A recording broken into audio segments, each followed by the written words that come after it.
Okay, you have a message that's burning inside of your heart, and as you're telling other people about this message, about your core beliefs, you're noticing that there's other people like you, and it's getting out there and it's expanding. Your influence is expanding. But something else also happens as your influence expands. The opposition to what you're saying increases. Today we're talking about what happens when your influence increases, but also your opposition increases. People don't always like what you have to say. Let's head to Rev Table. Hold on. My debut. You're ridiculous. I love you so much. I feel like I'm forgetting something. I feel like I'm forgetting something big today. Yeah, like we needed to do it today or else the world ends. There you are. What are we forgetting? Paid all my bills. I have my purse, my iPad, my phone. I can save the world with those three things. Your purse, your iPad, and your phone? Yeah, I feel can the save, same way. I can. As long as I have my Bible, my camera, and my cell phone. Well, probably my wallet too. I need 4 things. You're so much better than me. What? Wait, my Bible is in my iPad. We're good. We're even. That's what I'm saying. Nobody carries an actual Bible anymore. So. Listen, why would you carry a Bible? Don't get me wrong, I love the old school Bibles, but my iPad has a Bible and a notepad and a pencil and a Google all in one. So I can carry one device or I can carry 3 devices. It's not a very hard question for me.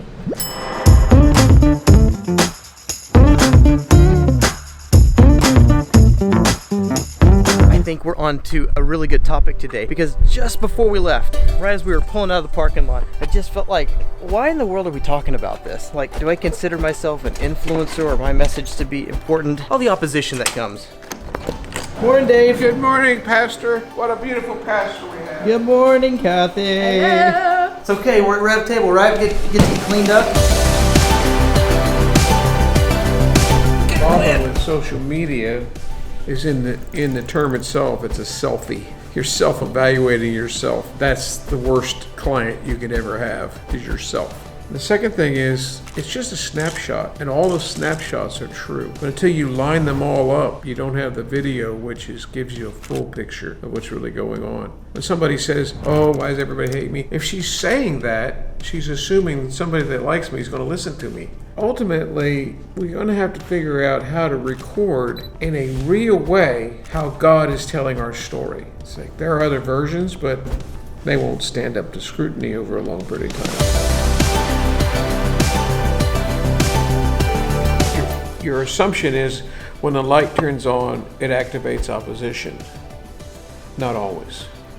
There's a thing called momentum, where your audience is expecting as much as the prophet or the deliverer of the message is expecting God to enlighten the people, and the people are sitting there waiting for it. Basically, it's the same thing as mob opinions. They all going, oh, it must be something good going on over there. Look at all the cars in the parking lot. Your opposition just kind of goes silent because they don't want to come against the mob. But when you're initiating change, and you don't have the right to speak, and God says, I need you to tell them this. Yes, generally speaking, you're going to have to break through opposition. However, the process should start from within. They can't say anything that we don't agree with. Now, if I had doubt in that area, I'd go, you can't say that about me. And now I got opposition. It's from within. So you really only have opposition in the areas where you're weak or where you have doubt. Yes. So if someone were to come to me and say, you're never going to have kids, that's going to hurt me because That's I already right. have insecurity and doubt about that. I commend you on your honesty, because being vulnerable to what isn't happening is causing me greater harm. Paul says it this way: all things work together for good to them that are called according to love God, according to His purposes. Even Peter in 1 Peter chapter 4, he says 3 things you have to remember. This is good. I'm suffering. This is good. Number 2, they're going to get theirs. The judgment's coming. And number 3, it's only for a little while. And that doesn't mean 20 days or 20 seconds or 20 years. It just means their perspective is, this is light, easy, and come on, let's lighten up. It's good. We're going to get through this. It doesn't last.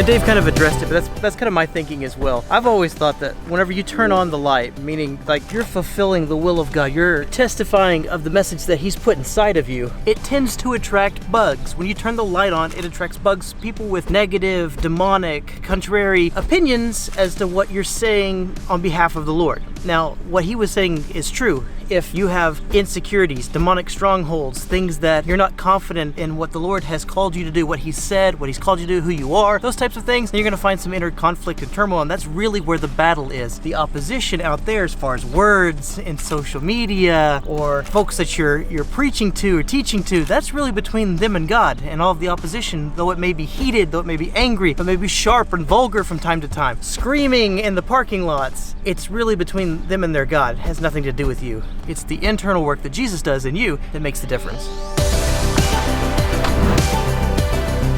That's pretty much the answer. So if you have a message on your heart that God has placed inside of you that is like a fire shut up in your bones and it needs to come out, it doesn't much matter what the opposition looks like. It doesn't much matter your sphere of influence. What matters is that He has a clear channel to speak to you and through you. That's all that really matters. Everything else, as far as business and hustles and messages of your own that you want to get out there, I don't know much about that.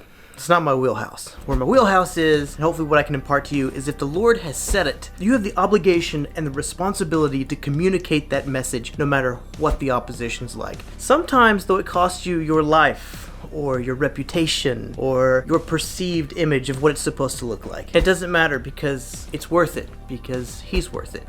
That's it for me today, guys. I love you. I will see you in the next one. I'm out.